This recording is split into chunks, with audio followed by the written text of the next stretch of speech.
tour, like on the skate tour. Looking for adventure and meeting other skateboarders from other parts of Africa. En skateboarding, c'est la première en fait. Parce que c'est pas fréquent en Afrique le skateboarding. On va dire on a tout appris sur internet en fait. Surfing here in Africa, it's pushing forward, but it's not enough, but we are trying our best to push it forward. It was the first time also trying another way from another country. Aujourd'hui, il y a plein de gens qui ont commencé le skate ici. On est beaucoup poussé par l'entraide. De voir qu'il y a d'autres localités qui font pareil, ça nous a grave motivés. It's really like tough when you are an African because we can trade within each other. That's the only way we would evolve as a continent.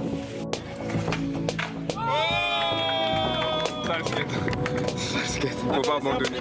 Whenever you push yourself and you achieve something, you're not only achieving it for yourself, but you're also like inspiring other people to also do better. Voilà, Our Town. Donc c'est Nitora. Comment est né ce projet de documentaire ?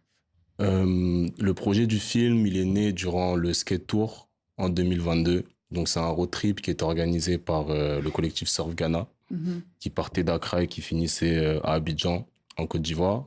Et c'était un road trip qui regroupait pour la première fois des skateurs et des surfeurs d'Afrique de l'Ouest, skateurs, surfeuses, surfeurs, surfeuses, qui partaient d'Accra pour finir à Abidjan et qui, en s'arrêtant sur la route, en profitaient pour skater et surfer et découvrir des villes, de localités sur la route. Le skate et le surf qui n'est pas forcément courant en Afrique de l'Ouest. C'est des cultures, on va dire, qui sont émergentes en Afrique de l'Ouest, qui sont assez jeunes parce que ça date d'une quinzaine d'années en Afrique, alors que en Occident, on va dire, c'est un peu plus ancien. Ouais. Mais vous-même, vous skatez, vous surfez ?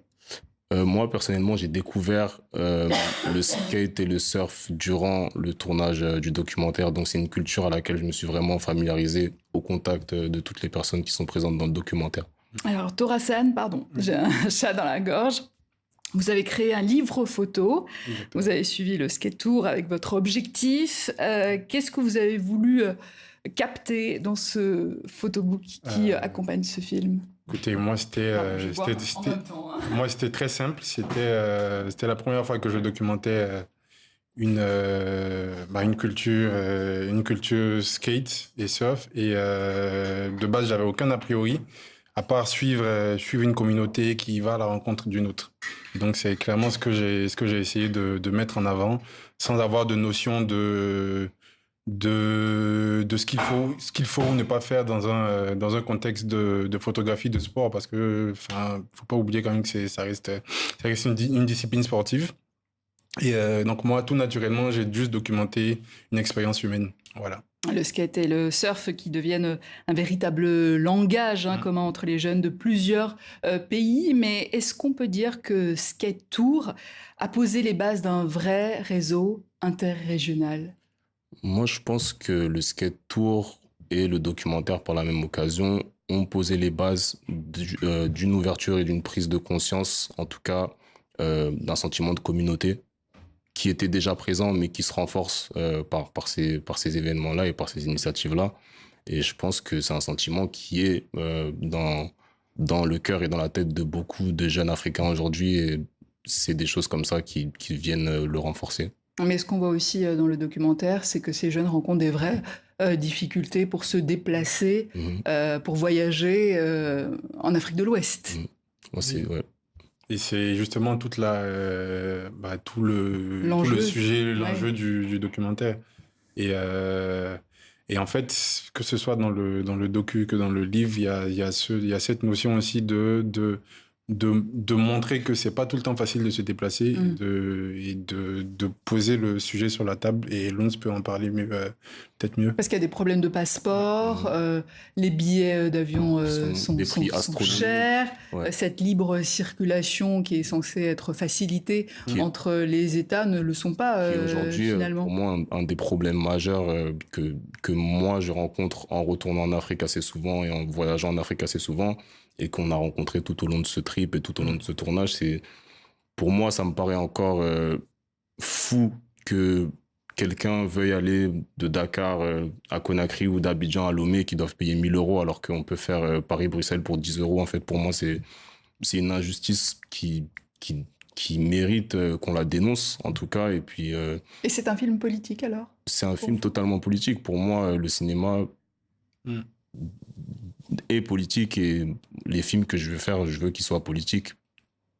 Alors, ces activités sont aussi accessibles à tous, au plus grand nombre. C'est ce qu'on voit ici dans le film, quelles que soient les origines sociales. Est-ce que c'est aussi ça qui fait toute la différence dans l'appropriation du surf et du skate? Accessible, oui et non, parce que c'est des sports qui demandent quand même de l'équipement. C'est de l'équipement, il faut acheter une planche, il faut acheter des chaussures, il faut acheter une planche de surf. Donc c'est des sports qui demandent encore de l'accompagnement et qui demandent à ce que les personnes qui veulent les pratiquer aient quand même ces ressources-là pour pouvoir les Mais c'est ce que disait une participante, en fait, qui disait que dans nos pays, il n'y a pas forcément...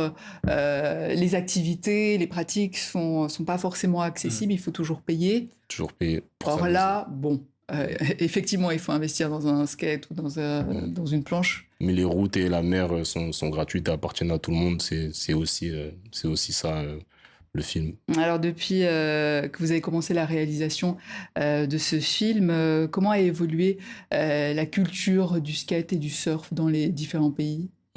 C'est assez compliqué. En tout cas, moi, quand j'ai commencé à réaliser ce film, il y a presque 3 ans maintenant, ils avaient un skatepark au Ghana au moment où on a commencé à le réaliser. Aujourd'hui, le skatepark a été partiellement détruit suite à un litige immobilier.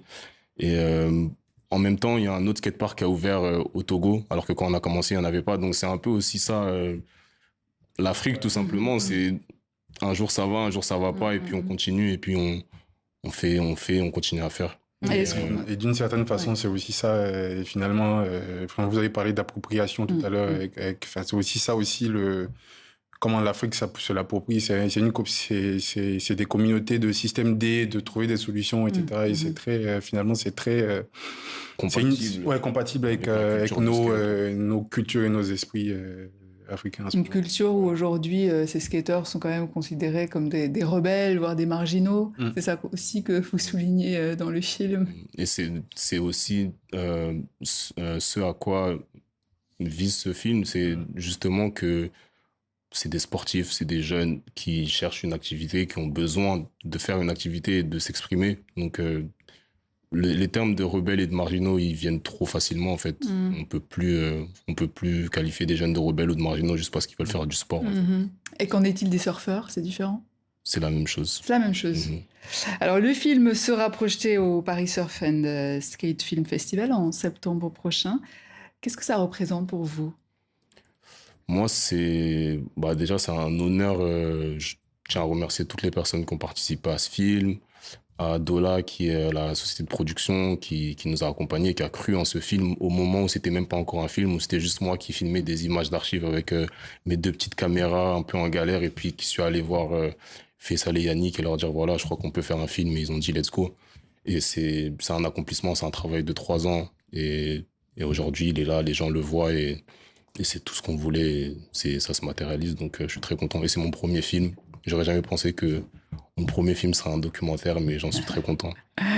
Merci à vous deux. Our Town, un documentaire réalisé par Lousseini Souma avec un photobook, livre photo qui accompagne le documentaire, photo signée. Et donc le livre sort jeudi? C'est ce jeudi. Ce jeudi 19 juin, au 118 rue de Turenne, dans le 3e arrondissement de Paris. Merci. Voilà. Donc venez nombreux et nombreux. Oui, on vous sera êtes tous invités. Merci beaucoup. Merci.